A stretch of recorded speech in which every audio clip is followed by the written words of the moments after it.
The most expensive thing in the world is bad advice. Hmm. Welcome to Thank God It's Monday. I'm your host, Eric Twiggs. Joining me is Ted Fells, and we are the Digital Dudes. And today, I've got some bad advice for your Monday morning. That's right. I got some bad advice. And here you go. I'm just going to get this bad advice, Ted. I'm going to get it right out of the way. Here's the bad advice. You probably heard it before. Only focus on the big picture. Or they'll say, just focus on the big picture. And I had an experience that really sheds light on why this is bad advice. So back in 2017, I was running a marathon, 26.2 miles. Don't ask me why. That's a whole other conversation, right? So, a marathon is 26.2 miles. And I'm running this marathon, and I got 6 miles in, and I'm feeling pretty good. I'm like, man, you know what? Everybody's saying how bad this is. Piece of cake, I got this. But then one of the runners ran up beside me, and he said something that changed everything for me. Here's what he said. Hey, man, just think. Only another 20 miles to go. Whew. Everything changed for me after that. Why? Because I started focusing on the big picture. I focused on the whole 20 more miles, the 26.2 miles, the several more hours. And I'm like, oh my goodness. And all of a sudden, I felt this urge to quit. I was like, why don't we just cut this out? Why don't we just mail it in? I felt this urge to quit. But here's the big takeaway. And this is critical to this episode, and it's critical to not dreading Monday or any day, is that I didn't feel better until I shifted my focus, right? I didn't feel better until I broke things down. So at some point I said, look, I'm not going to focus on the 20 miles. I want to get to this next mile, because I'm sure at the end of this next mile, there's a Gatorade stand, right? I just want to get to this Gatorade stand. Gatorade is going to taste great. I'm going to focus there. And I got there. You know what? I'm going to take it this next mile. I want to make sure I've got the best form possible. I want to make sure I'm breathing right. I got the best stance, best posture for this next mile. And that's what got me through the race. And then if you look at Monday, and I know I used to do this, you're going into your Monday and you're like, oh my goodness, look at this big picture. I've got 10 meetings today. I've got this difficult conversation with Eric at 12:30. I don't know how this thing is going to go. I got to confront him on some things. I've got all this going. Don't do that, right? Focus on, you know what? I'm going to do the best I can until my 10 o'clock coffee break, right? I love coffee. I'm going to make it to 10 o'clock. Then when you get past that, I'm going to do the best I can till we get to lunch. That's just an example. It's breaking things down to small bite-sized things. The whole idea of having a big picture goal, you do need a focus. You need to know what your goal is. But the idea is that once you know what the goal is, you reverse engineer and you break it down to the small steps. So no, I'm not saying that you shouldn't know what your goal is, but you need to have clarity on the goal, but put more focus on what's in front of you. And if you approach your Monday like that, by the time it's over, you'll say, hey, thank God it's Monday. So Ted, I'm curious to hear your thoughts on this.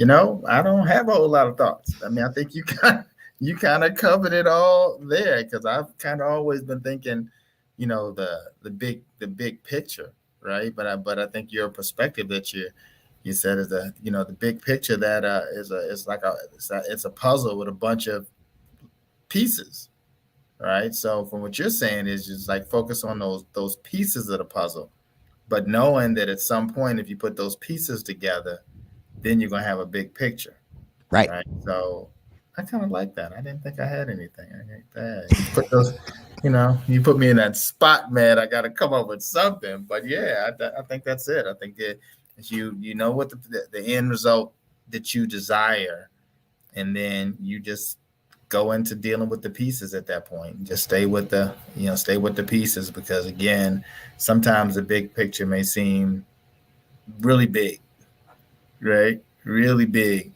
and it's also interesting. I have some people that have, some of my staff, when they first join, I'm like, look, you're going to be drinking water out of a fire hose. Do not try to get all of this right now, but just know every day, you're going to take in more water, right? And after 30 days, 60 days, 90 days, then you'll see where you are, right? So don't focus on trying to get it all at one time and understand all this stuff at one time, because it's a lot that's coming at you. But just work on every day, just getting some things, getting some results, becoming better. And then, in time, you will get to where you want to, be. And so, yeah, but if you're like, hey, I gotta have all this like right now, yeah, it can be overwhelming. No, that's a great point. And there's a saying that you have to be where your feet are. Right. Mm, Again, we need to be clear on what the goal is, but what's the next step yeah. that I can take? And that's one of the things I know in the Navy SEALs. When you're in the Buds program trying to become a SEAL, one of the things that the SEALs do is they would try to make you quit. They would say, Hmm. "Hey, just think, you got 5 more months of this," and you're thinking, "Oh my gosh, I can't take 5 more minutes of this. I'm Months. done." Right. 5 more months. Yeah, almost there. Right. Instead of 5 saying, more "Look, months. I'm just gonna make it to breakfast. That's my goal. I want to make it to breakfast." That's it. And the books I've read on the Navy SEALs, that the people who had that focus of, what, I'm gonna get to breakfast. I'm gonna make it Yeah. to lunch. I'm gonna make it to dinner. I'm just gonna go to bed. They're the ones that survived, as opposed to the people that said, "How am I gonna get through this next 6 months?" I think that applies to your business and even your approach on Monday. So really Mm, just take the big picture and break it down into the small bite-sized next steps. And by the way, a next step could be making a phone call, right? It doesn't have to be huge. Calling someone who has the result already. Hey, I want to have $1 million business. Call someone who has $1 million business. Start talking to them. They can tell you what the next step is. yeah. Yeah. No, it's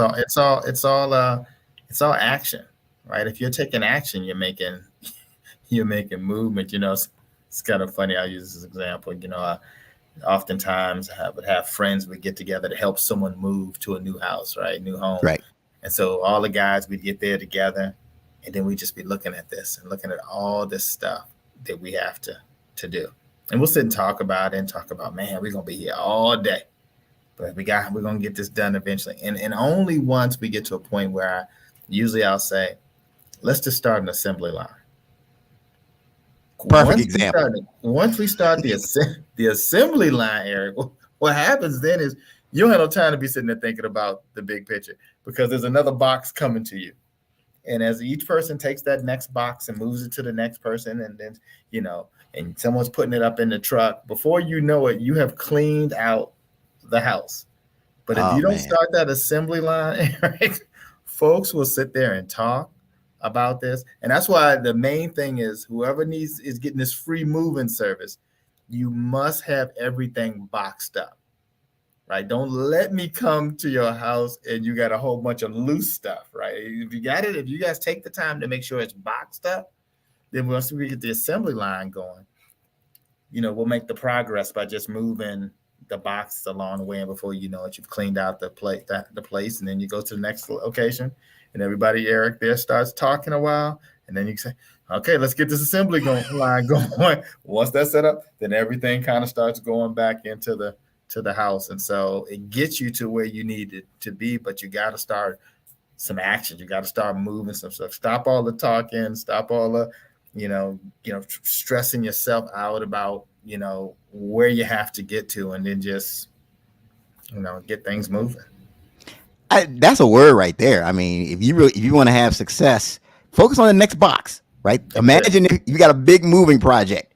Just focus on the next box. That's it. That's don't worry about the big picture. Focus on the next box, and you will accomplish the task. Speaking of which, don't forget to join us this evening at 6 p.m. Eastern.